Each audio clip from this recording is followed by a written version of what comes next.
I'm going to talk today about topological data analysis and what we do at Ayasdi.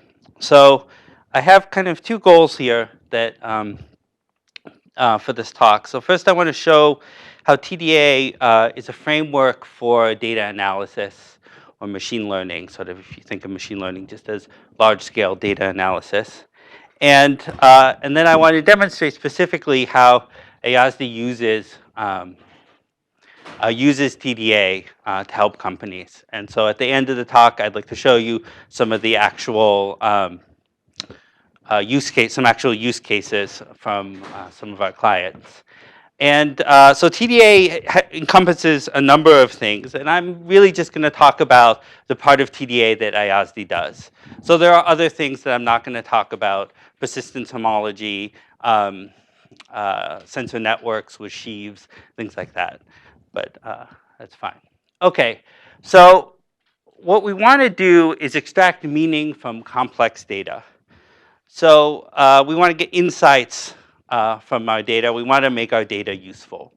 And I say complex because, well, data is complex because it's big, meaning there's a lot of it. So that's one way data is complex, and we deal with some of that at Ayasdi. But we also deal with a lot of data that's complex because it's feature rich.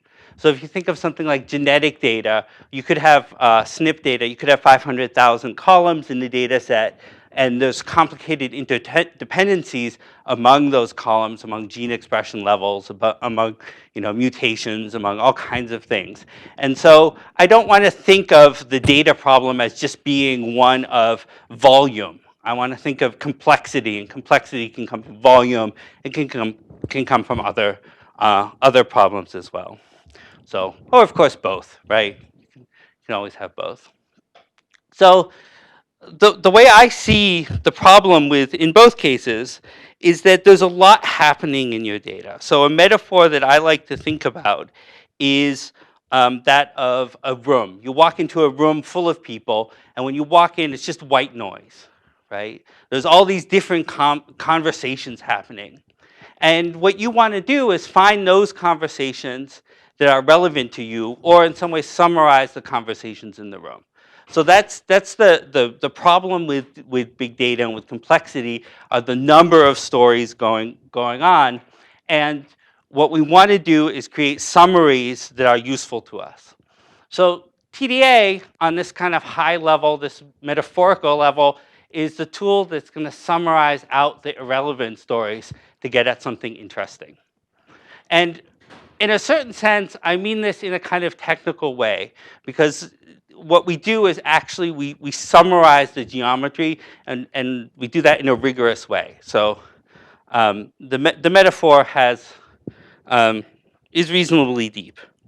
Okay, so this here is kind of our guiding principle at Ayasdi, is that data has shape and shape has meaning. That's the motivation for everything we do. That's how we try and approach our problems, is what is the shape of our data? How do I extract the shape of the data? What is the shape of the data? Tell me. So I'm going to focus on the second half of this and not get too much into exactly what shape means. I want to talk about extracting meaning from shape. Okay, but first, well, let's just since I've gotten this question before, well, what is shape? Let's just spend a slide describing what shape is. So I describe shape as like my one sentence that I used to describe shape is that shape is the global realization of local constraints. So locally, there's in your data, locally in the space you're looking at, there's some constraints over what can happen, right? But those local constraints sort of doesn't really create shape. Shape is what happens when you take the big picture of all those constraints, right? If you look at a circle, locally it's very flat, it looks like a line, but it's bending ever so slightly. When you take that global picture, you get the circle, and that's the shape. That's the shape of your data. So for a given problem, shape is determined by your choice of features, sensors that you're pulling data from, columns in your data, if you're thinking of tabular data, properties to measure, and then a metric on those features. So that metric is the summary of what those local constraints are. So that's one way to define shape, but there are more relaxed notions of shape, and the techniques I'm going to describe to you today are going to work with those other more relaxed notions. So everything, I'll probably say this a couple more times, everything I say will work for essentially abstract topological spaces where you have some open covering of the space. So you have a set of open sets that cover the space.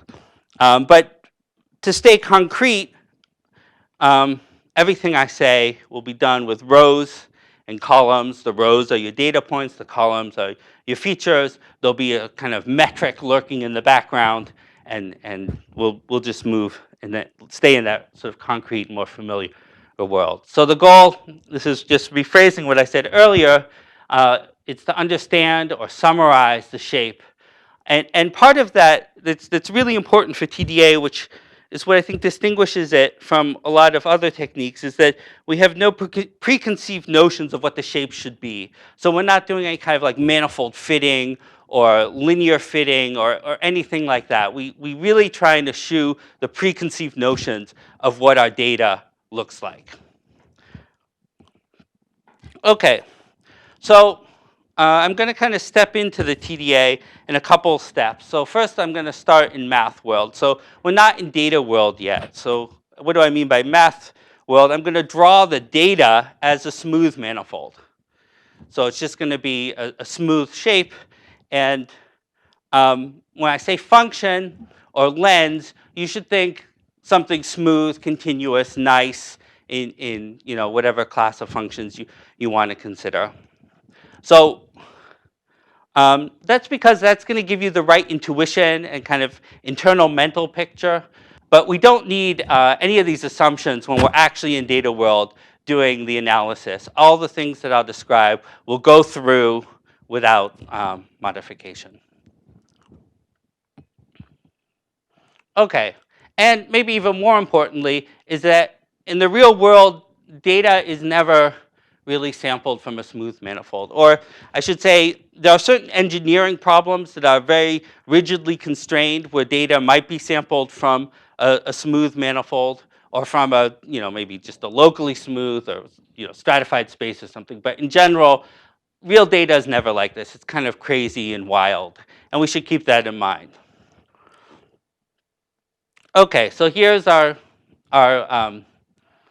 data, and I've drawn here, it's an inverted pair of pants. And when I produce here, I'm going to now kind of flesh out this picture, and I'm going to show you how we make topological summaries from the data. But you should remember that you never actually get to see your data. And the reason I'm drawing it as this nice two-dimensional manifold is so that you can concretely see exactly what is the thing that I'm summarizing, what is the topology, what have I lost, what am I saying, right? Well, you'll be able to see it all exactly, but in reality, you never get to see it. So you should put kind of a big black box over the data. Okay, so here's how we start. We start with the continuous function f, and this function f at Ayasdi, we call it a lens on your data. And I'll probably switch back and forth between saying lens and saying function, and you'll just have to bear with me. I apologize. I've been sort of indoctrinated into the corporate language. But it's just a function, and you should consider it a smooth function. So here's what we do. We take a point P, and here the way I've drawn it, I'm thinking of this function as just the height function on this data. So I take a point P in the range of the function. I look at the inverse image of P. So that's this circle here. I take that inverse image, and I'm going to draw a point on the far right here for every connected component of the inverse image. So the way I drew this here, there's just one connected component. There's just a circle in the inverse image. So I drew a point on the far right. Okay, so let's look at the point Q. Now we have two circles in the inverse image. So there's two connected components. So I'm going to draw 2 points. And that's it. That's all we're going to do. And I just go through all the points now, systematically do that. I get this y. So this is a summary of the data space. So the data space started off as this pair of pants that has this hollow cavity. And with this function, the summary I've produced is this y. What have I captured? I've captured the legs on the pair of pants. What have I lost? Well, I've lost all the holes, the circles, right, with this function. So that's one choice of function. Well, now I'm going to look at another function to show you how other functions will extract other summaries from the data. So this function is just this function that goes down, g. So p, look at the inverse image of p. It's this left edge. And so I'm just going to draw a point for that left edge. Moving slightly to the right, I have two pieces in the inverse image. There's this front line and this back line. So continuing on like that, I get a circle until I reach this middle point here, where again, the inverse image of a point in the middle is kind of the saddle point here. It's connected. So I just get over that image a line. And then on the other side, by symmetry, I'm going to have a circle again. So here's my second function. And this is my second summary, which is I've captured now something completely different about my data. I've captured the fact that there are two legs. There are two leg holes. So different functions are creating different summaries. And this is it. This is what we do. And it's surprisingly useful and powerful. And yeah, so I guess all the best ideas are really simple. I think that's fair to say. Okay, so we have the two holes for the legs, and we have the leg-like structure. Okay, so since this is a course, I thought I'd have an exercise for everyone, which is what happens if I use both lenses at the same time? So both functions, g and f. I wrote g and f and not f and g because g was the one with the x direction and f was the one with the y direction. So what happens if I use both functions at the same time? So the image now is the range is two-dimensional, and I want to take a point P in the range. I want to take the inverse image of P, take the connected components of the inverse image of P, and then let P range over the whole range. So I'll just give everyone a minute to think about that. If you solve it, you should raise your hand and tell us the answer. If you know the answer, which I know there are some ringers in the crowd, you may not answer.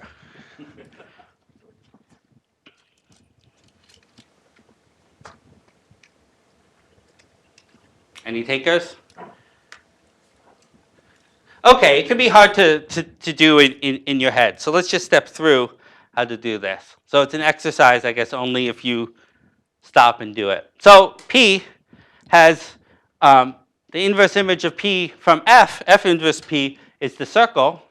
It's right in the middle. So the inverse image from G is that saddle loop. And I take the intersection of both of those to get the inverse image under both G and F simultaneously. So the inverse image of P under this combined map consists of just 2 points. So when I draw now, right, those 2 points are two connected pieces. So that means in the output step, I would draw 2 points. Right? Now what happens? As P moves around, right, if you imagine P just shifting left and right, the saddle piece, right, moves this way. If P goes up and down, I'm moving the ring up and down. And at most of those points, I'm going to get 2 points in the inverse image. Sometimes I'll get 4. Sometimes I'll get just 1, depending if it's right on the edge. But in any case, what you can convince yourself of is that we recover the space that we started with using this procedure. Okay, that's great. That says that we don't have to lose information.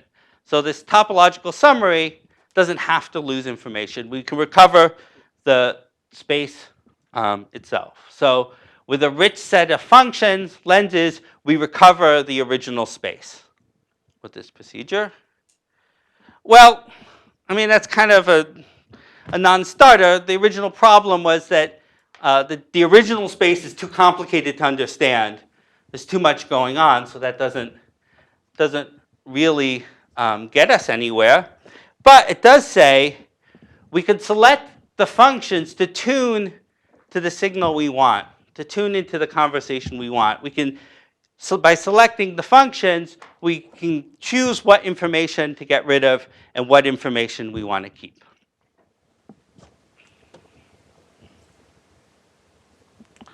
Okay, so here we are again.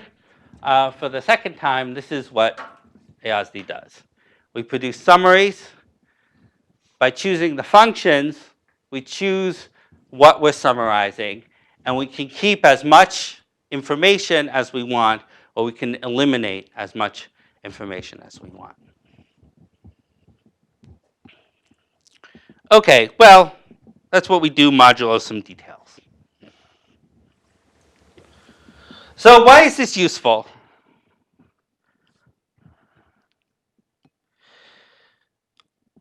One of the most common tasks that we do at Ayasdi with our data analysis is that we look for localizations of some quantity of interest. So if you're looking at online transactions, you're looking for the transactions that are fraudulent. If you're looking at gene expression data, you're looking for the people who have cancer, right? So we're interested in certain subpopulations or certain subsets of our data, which is sort of what I put under the word localization. So this is what we're looking for. Is we're looking to understand what is the test, what are the genetic tests for this kind of cancer, or whether we should treat this patient with this kind of drug, or whether we should flag this transaction as fraudulent. Okay, so here's our summary again. So here's one kind of localization. Those red points up there, those are the people who are committing fraud in our data set, or those are the people who have cancer. Well, what happens to them under F? Well, they all end up over there, right, on that little piece of the Y branch. So you can imagine if this is gene expression data, I have the original space has thousands of dimensions, but my summary has only, right, it's just this Y, it just has really one dimension almost everywhere. And I can just look at it now, and I can see where those cancer patients are, where those fraudulent transactions are, and that gives me the ability to, I know now where to go look at my data to find the things that I'm interested in.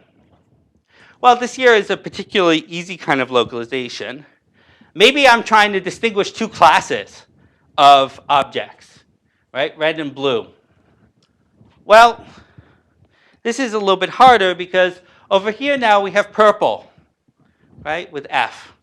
Red and blue get mixed, and I can't separate them out using F as a lens. Well, luckily, we have two lenses here. I can use G. So this says some problems, like here, so some problems are easy. Finding the red, almost any continuous function is going to localize that red for you in the output. Right? You have to sort of cook up some very strange function that's going to spread that red all over the place. Almost all the functions. So finding that kind of, maybe it's like a classical clustering problem. There's just kind of a compact set in your data that's of interest to you. And maybe there's lots of other techniques you can use to find it as well. And for us, I'm just saying, yeah, we can do that too, and it's not hard. But there are other problems that get easy that require maybe a more refined choice of lens. Okay, so here's where things get interesting. What if the things that you're looking for are themselves have some complex geometry inside of your data set? So here, my complex geometry is this just smeared out set of points, right? It's not in a nice, small ball region of the data set. It's spread along some dimension. It has some shape in the data.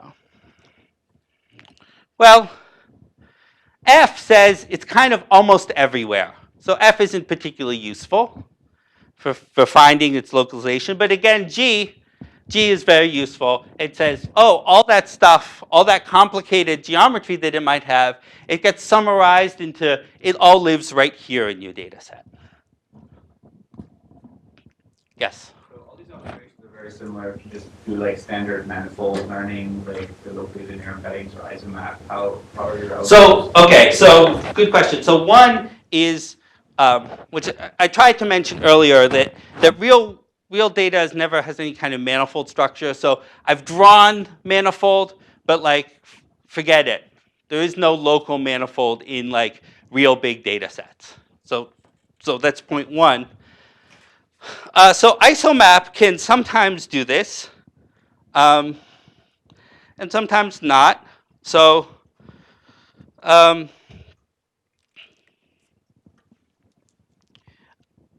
show you later how we can use isomap as part of our system. And in fact, that's something that we do. So for us, isomap becomes just another lens, another function.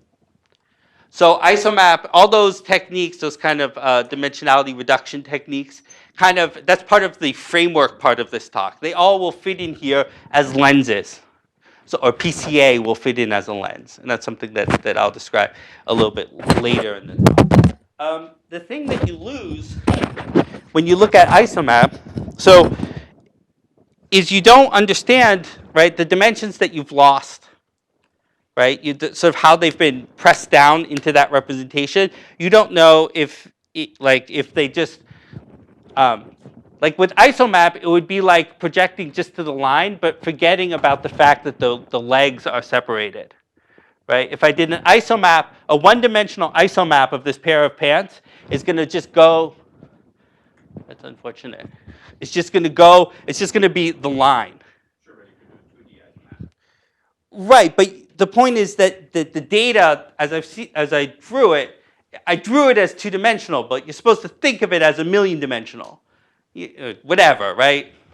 1,000-dimensional. You can't, right? Doing a 1,000-dimensional isomap defeats the purpose of doing isomap to some degree, right? So,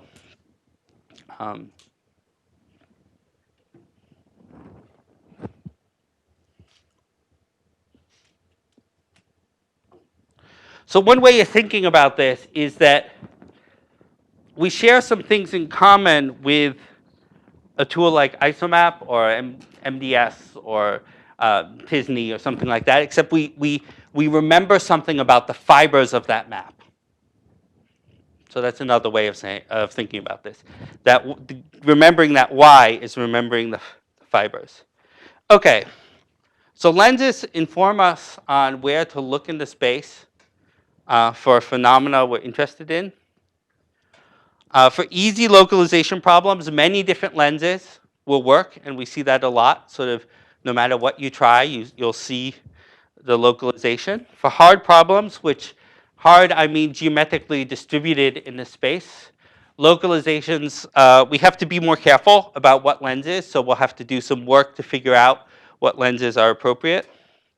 But even then, we can get incremental knowledge about the problem from even a poorly chosen lens. And by incremental knowledge, I mean if we go back here, right, even this bad lens, I'm able to eliminate that arm as a place for the green points.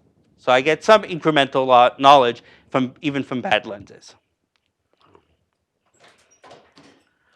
Okay, so this is our math world.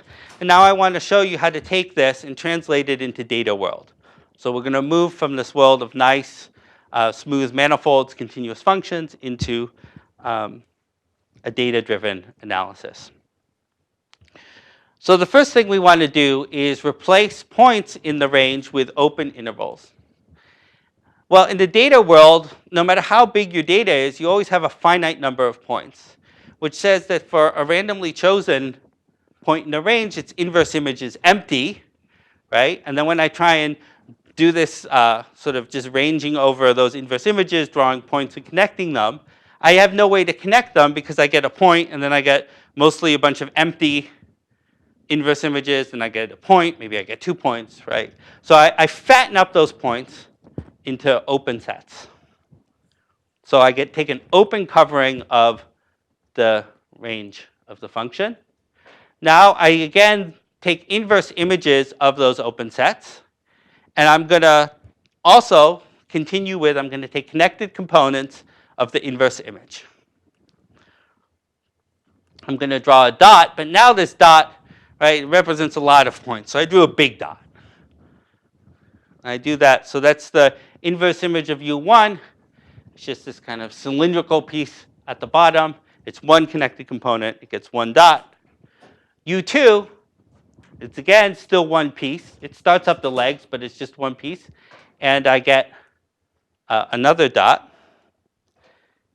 U3, now I have 2 cylinders in the inverse image, so I get 2 dots.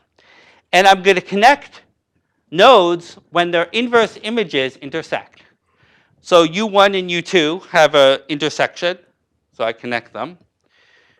And U2 and right U3 have an intersection, and U2 and left U3 have an intersection, but left and right U3 have no intersection. So the output is now a graph. So the output before for a single lens was a curve. Now the output's going to be a graph. Shouldn't the dots have varied in size? That's the whole point of making one of them big. No. There's fewer, in the 2 upper components, there's fewer data points. That's right. So, well, in this case, I mean, if we want to get technical, in this case, it's a continuum. I've got the same number of points in all the pieces. But you said you didn't. But real world data is in that's right. So, what you say is a good suggestion. It's something we could do, and it's something we do in our software. One of the options that you have in the software is to size the points by the number of data points they contain.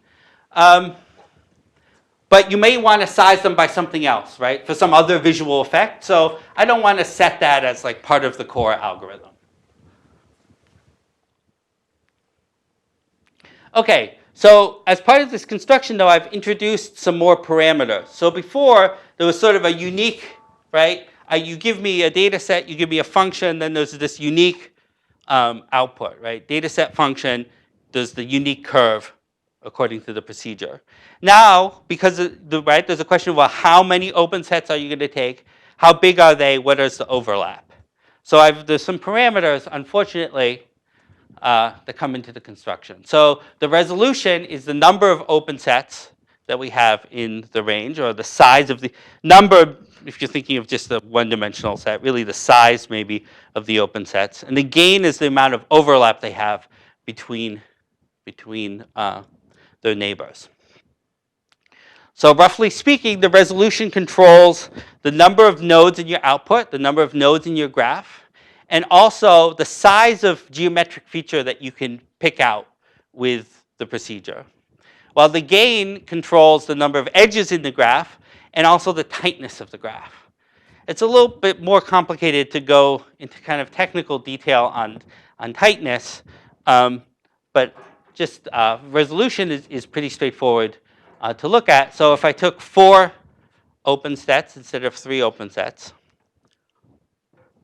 right? Well, I basically get the same thing except with just an extra node now inserted. That's because for this lens direction, that y, right, is already the maximal information that I can really extract, right? I already have, if you think of it as the resolution goes to infinity, I should approach the curved version, right? The line, the y that's a line, right? And with 3 sets, I already had the y. So I'm not, no matter how high the resolution goes, I don't really pick up anything more in this case.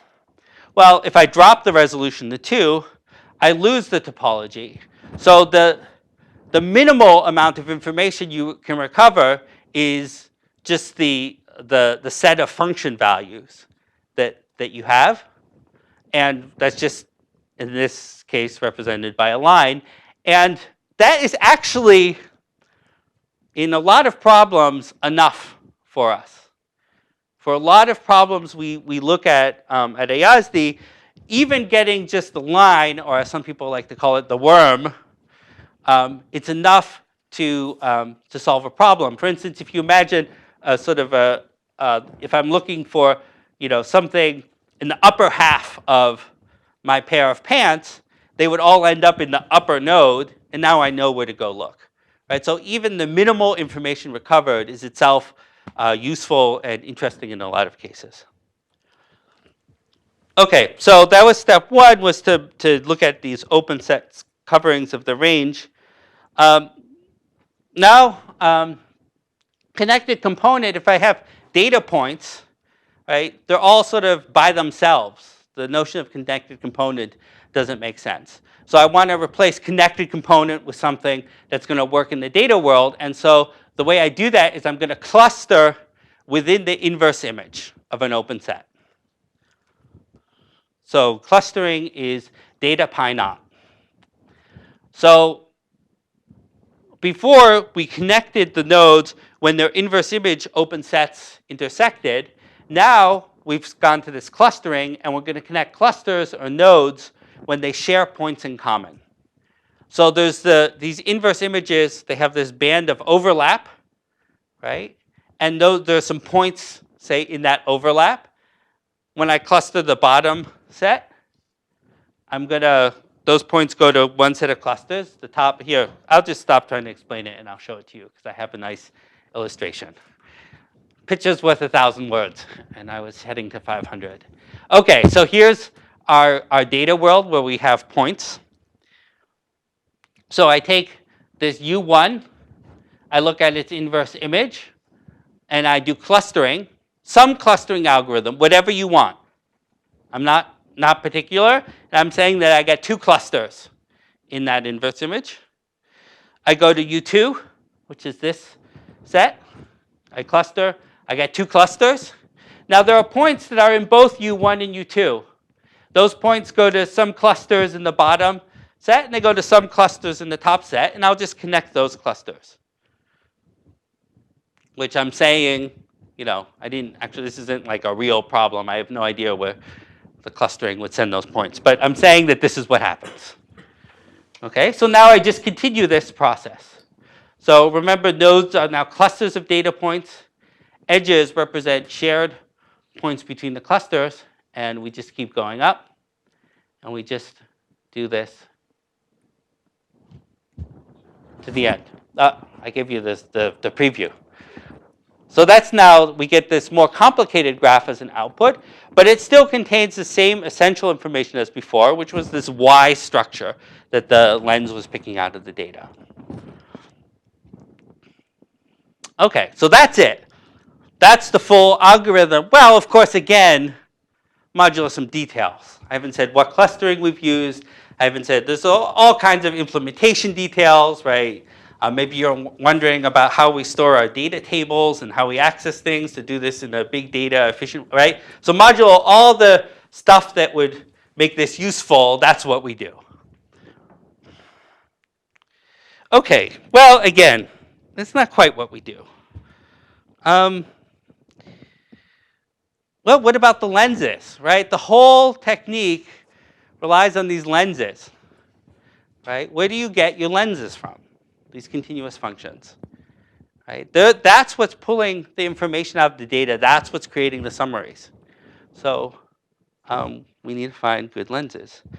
And lucky for us, we haven't had to do this on our own. So people have been coming up with lenses for hundreds of years. They just didn't know that they were coming up with lenses. So here's a non-exhaustive table of lenses. So statistics. Anything that produces a number for a point is a legitimate lens. So if I think of a point as being, a row in a data matrix, I can take the mean of the values in that row, the max of the values in that row, right? Variance, nth moments. I can take the density using some kernel density estimator, right? The density is a value at a point, right? Anything that gives me a value at a point is a lens. So this here is where our framework starts to come in. We take all this existing data analysis tools, and we just say, nice, thank you, lenses. Well, lenses also come from geometry. One of the ones that we use a lot is centrality, which is also distance from the center of mass from your data. It's a good way to look for outliers or anomalous behaviors in your data. And it's not quite distance from the center of mass because we work with abstract metric spaces. So the center of mass is a little tricky, but centrality is a proxy for that. If you have a smooth case, which you never do, but if you did, you could filter by curvature, if you had some notion of local curvature. Harmonic cycles, so there's a way you can look for circles in your data set. So instead of the image being the real line, your image space can actually be any other topological space that has an open covering. So the lens can go to circles as well as it can go to the line. So like we said here, so we already mentioned isomap, MDS, TSNE. These are dimensionality reduction techniques. So what do I mean when I say that's a lens? Well, you get coordinates. Let's say you do a two-dimensional reduction, right, to the plane. You have two coordinates. Each coordinate, right, is a lens in our view. You could do something like an autoencoder. So this is a different kind of lens. So I really like these other lenses. I'm not trying to bash neural networks or anything like that, but I really like these other lenses because they have intrinsic meaning outside of the problem that you're looking at. And that means that they're not really subject to overfitting because they don't fit the data, the data fits them, right? I mean, when you calculate the mean, you just do it. It has nothing to do, you don't fit the mean, right? You just calculate it. So if you're going to use a function that you fit to the data in some way, you have to be more careful, right? Overfitting, right? There's a whole literature and careers made out of understanding that issue. You can also look at something like distance from a hyperplane in an SVM. That's a nice function. It gives a real value for a point. A very good one for us as a use case is some kind of error information about your machine learning system, because we can very quickly look for systematic errors, systematic deviations within the system. And then the other area is domain knowledge or data-driven lenses, right? So you can just think of this as any column in your data set is a legitimate lens to use, because a column just has a point, right? Has a value for every row. That's exactly what a lens is. So you can either use lenses that you use columns that you used in the analysis, or maybe even more interestingly, you use columns that you didn't use in the analysis. So my example there is like you're looking at, demographic information. You could use age as a lens, say, or if you're looking at something that happened in history, you can use dates as a lens. Okay. So I still promised you a discussion of insight and meaning. So I've showed you the summary, but where's the insight, right? What does it mean to get meaning from the data?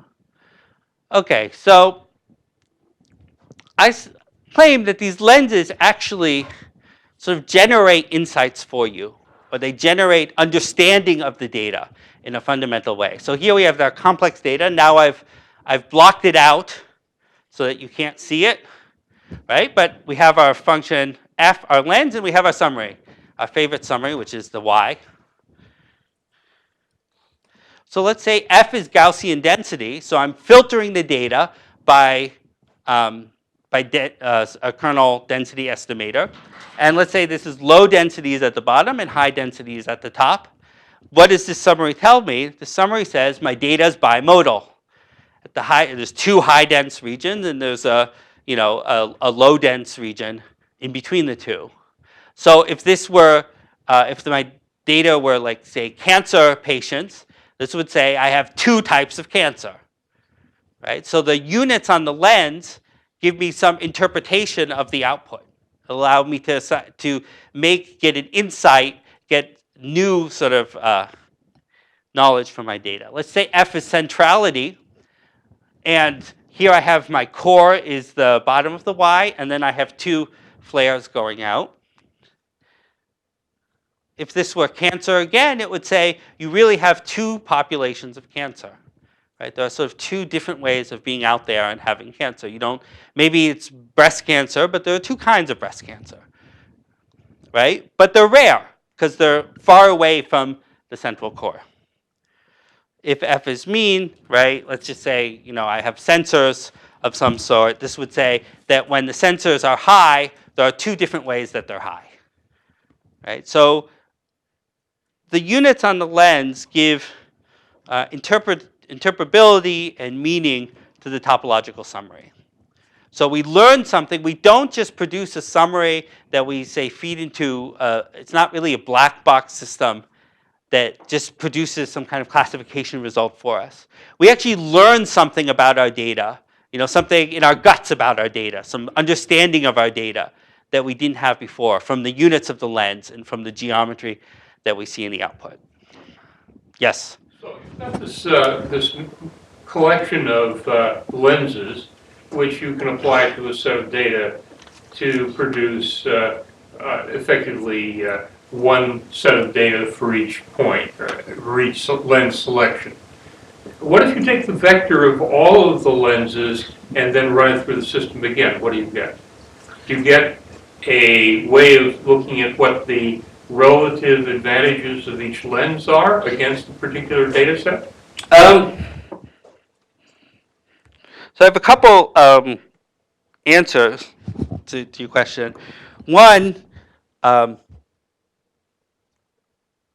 I filed a bug request to do exactly that in our system. Is I'd like the ability to essentially re-embed the space via, all of the lenses. So I think that that's something that's potentially useful. It's not something we've done a lot with. So that's like one answer to your question. The other one is sort of, I don't think you directly get a measure of the quality of the lens. I mean, you could look at them all individually, but there's you really just, you're left with the feature selection problem, and there's lots of ways of doing feature selection on data. So I don't think it's not like a freebie. If you just do all of them, then you can, you still have the feature selection problem to do on that set of outputs. You have a tool for looking at the quality of That's right. a given lens at a given time. That's absolutely right. Yeah. From that perspective, the system can help a lot with feature selection. Yes. Okay.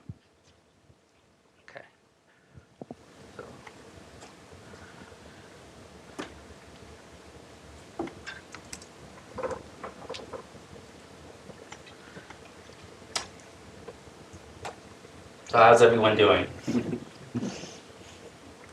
Okay. Another way of thinking about lenses, which I think is useful specifically for the lenses you want to construct yourself, like a data lens, is that a lens is a kind of geometric query of the data. So let me give 2 examples here. These are entirely concocted examples. So let's say you want to study heart disease. So you have a bunch of hearts, and you make all kinds of measurements on them, the size of various ventricles and arteries and the muscle mass, and right, you get all this information about the hearts, and so you have this big data set. So one thing you could do is you could just analyze, sort of globally analyze, try and globally cluster, are there different kinds of heart disease, right? Or you could take a lens, like say age, and if you use the age as a lens, you'll spread out your data set over that age, and then you cluster above, right? Above every age, you're clustering independently. And so you're saying, how does heart disease express itself as a function of age? right? So it's a way of querying your data, and it's a geometric query of the data. And the stratification, you don't have to say, I'm going to look at people of this age and that age. Because of this way of binning and overlapping, you get a kind of continuous understanding of how the heart disease varies with age.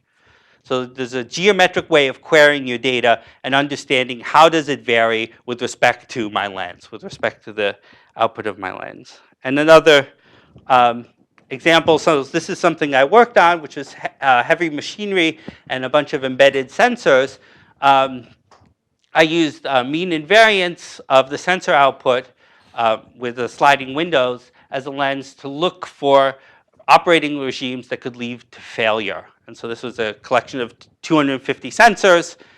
So the data is 250 dimensional, and I normalized them to make sensors comparable because they were measuring different things. And what I found was with this query was that there were there was a high mean, high variance failure, and there was a high mean, low variance failure region, and which were actually not quite at the highest mean. They were sort of both kind of a little bit way away from the highest mean for the failure for these machines. So this sort of, though, the analysis was constructed as a kind of query against the data, right? Because of the sensors, and I had some idea that mean and variance of temperature measurements could be something.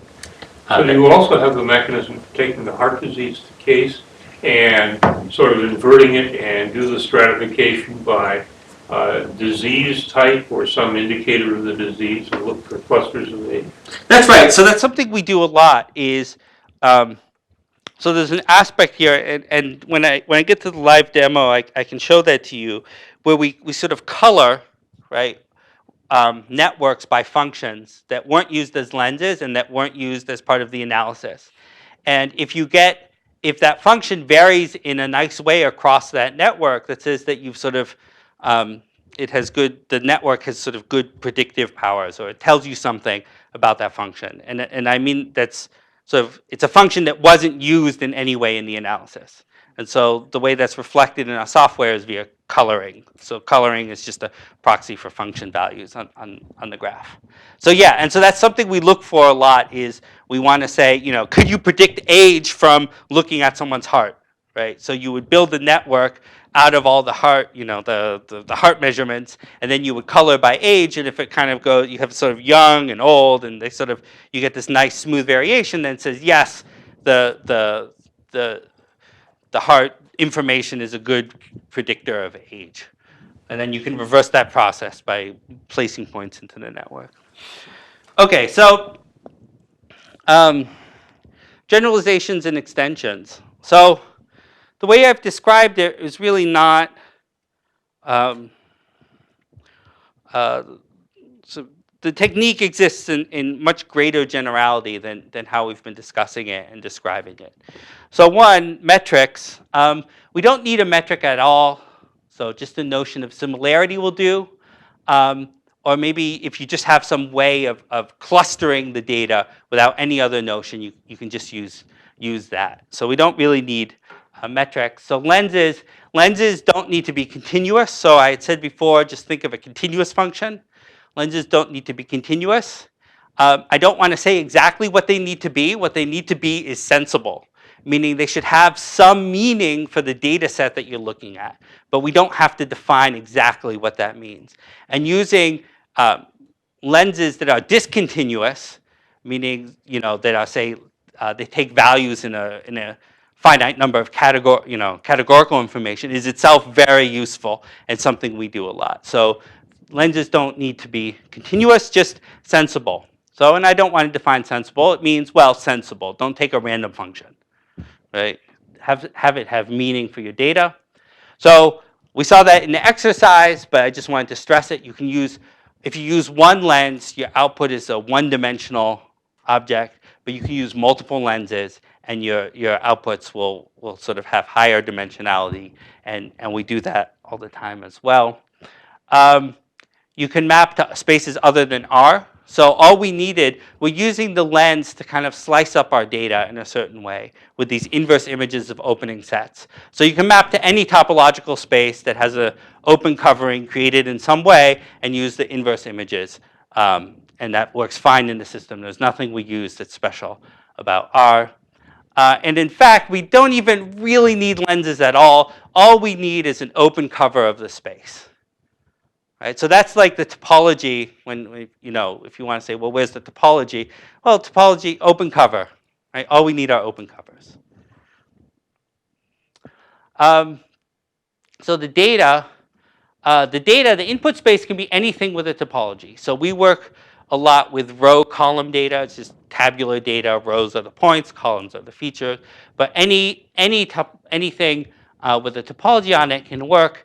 And in particular, I just want to say that graphs are perfectly legitimate. To input a graph into the process, into this machine, the thing that you'll get out at the other end will be potentially another graph that has this sort of completely reshuffled and reorganized the graph that you're starting with.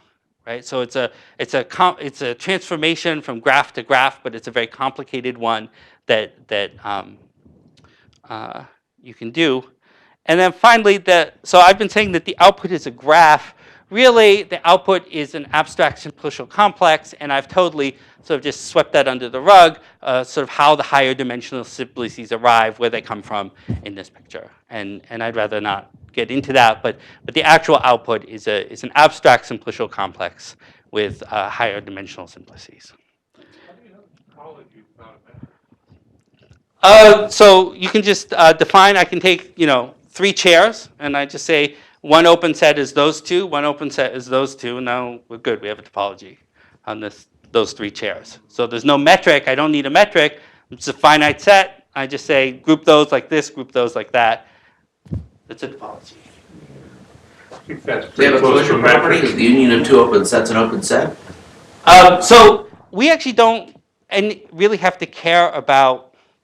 So if you want to run through the math, right, of like open sets, and you create the nerve of the covering, that's sort of the world that we're talking in, then, you have to follow these kind of technicalities. But in the world that we work in, like there is no, right, open set, well, we have data points, we have finite sets, it just doesn't matter, and the kind of details aren't important for the data side of the picture. They're important though. I mean, these kind of details are kind of the motivation for the technique, thinking about nerves of coverings and check complexes and all these things motivate the technique, and they tell us where to look and how to frame what we're doing. But in the actual sort of running through the details in the finite set data world, it's sort of not, it's not an important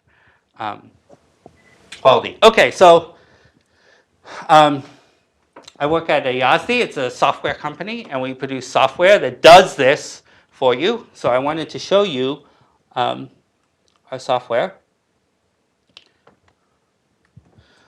Okay, so this is one data set, and these are 4 different outputs using different lenses and metrics of that one data set.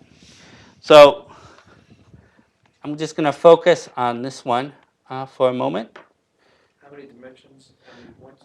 Okay, so this here is a small data set. So there's 272 points, and it's almost 1,600 dimensional.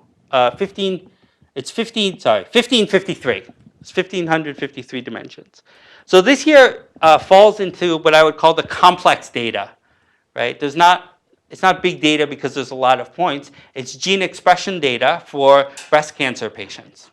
So it's complex because there's, when you're looking at the expression of a gene, right, they're tied to each other, they're related to each other in complicated ways that you maybe can't model from first principles. And they're also, there's a lot going on in the data that has nothing to do with breast cancer, right?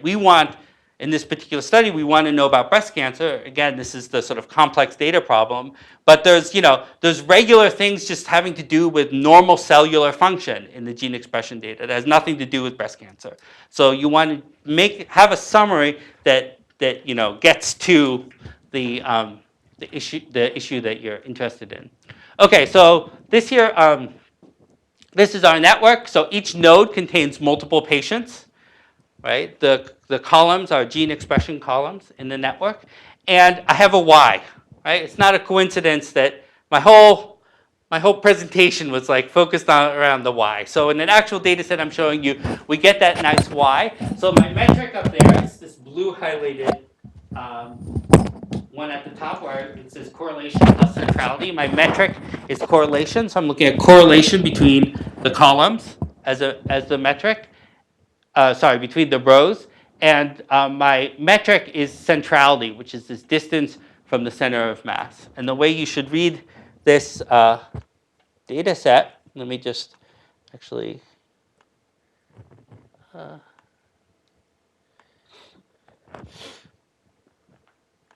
the way you should read this data set is that these are points with low centrality. So those are points at the core of the data. And as you go out, moving away from the core, at some point, there are sort of two different ways of being anomalous in this data set, of being far out from the core. So when I look at this data set, if I just put this in and this comes up, immediately the geometry starts giving me questions to ask. And in this case, the obvious question is, well, what's going on at the edge? Why are there these two groups at the edge? So what I can do is I can make two groups, which I've already done offline. I wasn't sure if I had was going to have internet access. So all the processing is done on our server. So I actually this is like a semi-live analysis because I've actually already done everything. Right? So I apologize for that. So I made two groups, and I've titled them something, which you should ignore, but you should think I had group 1 and group 2. And what I can do is I can take those 2 points, and now I want to run a statistical explain on those two groups. And what that does is so the geometry guides my question, but then I want to say, well, statistically, how are these two groups of people different? So we have stuff built into the software which runs statistics on the two groups that I made, and then it tells me how they're different. And I can just sort by that, and one of the ways they're different is so these are genes, these are the names for genes. They're as meaningless to me as they probably are to you, except that I happen to know where the story ends. If I were actually doing the analysis, I would be a genetic expert, and these names would mean something to me. But ESR1 is a gene that's linked to breast cancer, and it's one of the big distinguishing factors between these two groups. So I had these two, the geometry, right, started my analysis, and now I have a statistical distinction between two subpopulations of patients, right? So I've sort of moved from the geometric world to the statistical world. And what I'm going to go do is I'm going to just color the network by ESR1. So this is what we were talking about before, which is this, I'm just taking a function, I'm just coloring by the function. So here cool values, blue, would be low values of the function, and high values would be red. I see immediately that there are two, the distinguishing ESR1, which was a distinguishing factor between these, and I see that this is a really good, right? It's high on one and low on the other. So I also have a column that wasn't used in the analysis, which is I know clinical information about these patients, which in this case is whether they died or not. And what I can see is, so these are the patients who have died. This flare here consists entirely of surviving patients. So I have a subpopulation of breast cancer patients, right, that fit into the certain profile, the certain gene profile, that are going to survive according to the study, and this is sort of verified independently of us by lots of people as well. I'm just showing you how we would do it in this system. So that's sort of how an analysis sort of typically runs for us, is we're sort of geometry guided analysis, and we get insights from our data using the geometry, and then we verify it with sort of traditional statistics for group differentiation. Okay, so that's how our software looks, and it does lots of nice nice things, I wanted to actually show you this plot here as well, this one up here. So this here is using PCA as a lens. So one thing you might hope for, which is sort of a very traditional, standard technique for data analysis, is that you could see these two flares easily in the PCA plot. And in fact, you can't.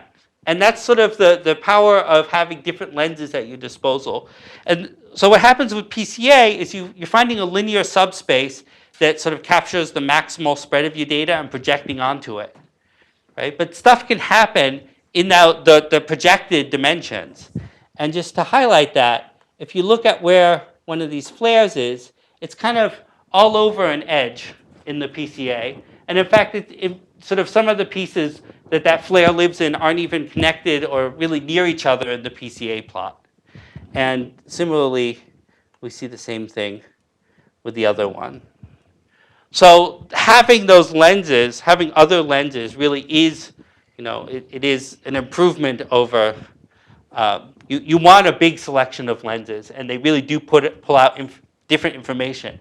And I'll also say that this summary here, this Y summary, right, it kind of gets right to the core of a question, right? It gets right at the low ESR1, high survival group, right? It sort of, it summarizes out all the irrelevant information and just gives you exactly what you're looking for. And that's what we're looking for with a good lens selection, is that kind of thing. PCA, now there's a lot of things going on in this PCA summary here. You can see there's these different clusters, and there's all kinds of other questions you can ask about why are those clustering the way they are. But it's a more complicated picture, and honestly, I don't actually know what's going on with those clusters. Okay. So finally, I just wanted to show you a couple more use cases. So this here is online fraud. So this here is from a company that does like on fraud for large online retailers. If a transaction's fraudulent, they have all kinds of information about your browser, about your account history, about where you're accessing from, your IP address. So sort of the data is very rich. It has a lot of different kinds of data in there, right? IP information, geospatial information, browser version information, right? It's sort of a very heterogeneous data set.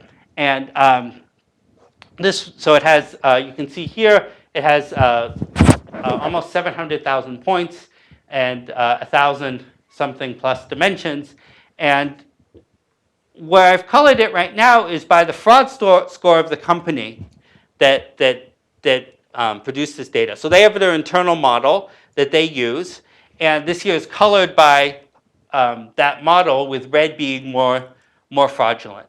So the topology kind of says that their model isn't too bad, in the sense that we agree, their model is this nice kind of rainbow function across the topology, which says that we're sort of in agreement in a very coarse sense with what their model says. And also we've said that we've split off, right? There's these two pieces that have split apart, and we have a high, very risky group, and then kind of a mixed group. So again, we're kind of, the geometry is reflecting something. Now they built their model not using any topology. They built it, it's a complicated, sort of hand-built decision tree kind of model. But it says, on first glance, we're saying they did a pretty good job. Now, there's chargeback information in the data set. So chargeback information is ground truth for fraud, in the sense that this is when someone says there was fraud, but you didn't catch it. Right? So this is the error, like the ground truth error in the data set. And what we can see is very quickly, we're looking for systematic errors. So are there kinds of frauds that they're missing? So some kinds of frauds, like this one there that we missed, right? That's probably, you're never going to catch everything. There's a sporadic cases of fraud that sort of have no pattern, and maybe that one is like that. But we see on the tips here, there are these high chargeback regions of fraud that the company was missing. So just like we did with the breast cancer, we can run statistical explains as what's going on in those points. And we see that that those people are spending a lot of time on the page, on the checkout page. They have Flash disabled. They have no JavaScript. So this was actually a surprise for the people who hand-built the models, because usually the fraud that comes with no JavaScript and no Flash comes from bots, because they want to be fast, and they don't spend a lot of time on the page. So when they tried to sort of preconceive of sort of their fraud decision models, this was just something they hadn't really considered. But it's something that sort of that systematic error pops up immediately in our analysis, and we can identify it. And they went after the fact, and they ended up thinking that they came back to us and they said that they thought that this was spousal fraud, meaning you're spending a lot of time on that checkout page because you're using your spouse's credit card sort of covertly somehow. That's what they told us. I don't understand the JavaScript and the how that fits into the spousal fraud picture, but that's what they told us. Okay, so this here is another data set. This here is acceleration information from mobile phones. So this was part of a Kaggle competition. And the question is, can you identify the Parkinson's patients? Right? The people, so there are, what's it called? No, there are people with, whatever, the controls. There are controls and people with Parkinson's in the data set. Sorry, I totally blanked there. And the question is, can you separate out using the accelerometer who has Parkinson's and who doesn't? And here we have the red are all the controls, and then the blue are the patients with Parkinson's. And actually the dominant signal didn't come from high frequency tremors. The signal that we're picking up here has to do with low frequency handling of the phone, which was a big surprise to everyone. And I think it's just sort of, it's sort of fascinating how, again, the topology just kind of pops out, this distinction. Now here, this says that we have two populations of Parkinson's patients. And we have no explanation for that. And I don't, we can't say, oh, this is Parkinson's A and Parkinson's B. We're saying there's two groups based on the phone accelerometer, but we don't have like a biological understanding of that. And I don't know if, yes? Did you look at the response function for the accelerometer? Because maybe the high frequency response has been filtered out.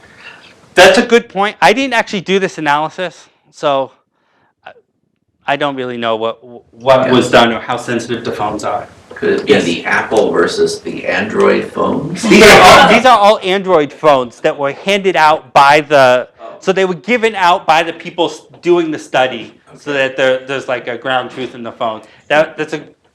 Well, the ground truth in the phone, but if a phone was only on one person, you don't know. That's right, and this.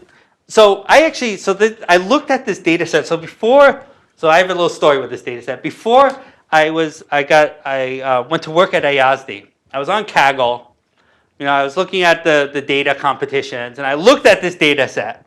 I was like, that's ridiculous, because it's like I forget, it's like 100 gigabytes of time series information for 150 people. Or something like that, or no, for 15 people, 15. So it's 150 points here because of the slicing of the time intervals. For 15 people, gigabytes of information, I was like, this competition is a waste of time. And when I went to Ayasdi and I was talking with someone, one of the data scientists there, sort of, it was after I'd been hired, but there was like a get to know, a pre-work start get to know you thing. I was talking with a data scientist who did the analysis, Demir, and he started asking me about this competition. I was like, that thing is ridiculous. Nobody's ever going to solve that. No, it's not going to happen. And then, he's like, and there we have it. He had done it. And I personally find it really surprising. I mean, like I said, I thought that there's no way anybody is going to do anything useful with this data set. And there we have it. So for me, that right, because it didn't meet my expectations. That was really surprising. Okay, so the last one emergency room triage model. So this here is in an emergency room looking at there's a checklist of sort of things that you fill out for like how how sick a person is. And then there's a model that says how likely they are to die, and then you serve people appropriately relative to the model. So this at the top is the prediction of the model, and then on the bottom is the actual data. And you notice that there's this right away. You see that there's a systematic error right up top there of people who the model thought would survive and who were actually dying, and that we were able to, again, very quickly identify this kind of systematic, or another way of saying systematic, linking it back to the talk earlier, is the localization. Something's localized in the data set. And we were able to link back this localization actually to certain forms, certain fields not being filled out on the intake form. So, so very quickly being able to identify that kind of systematic error can, I guess, can save lives. So, okay, that's it. Thank you for having me.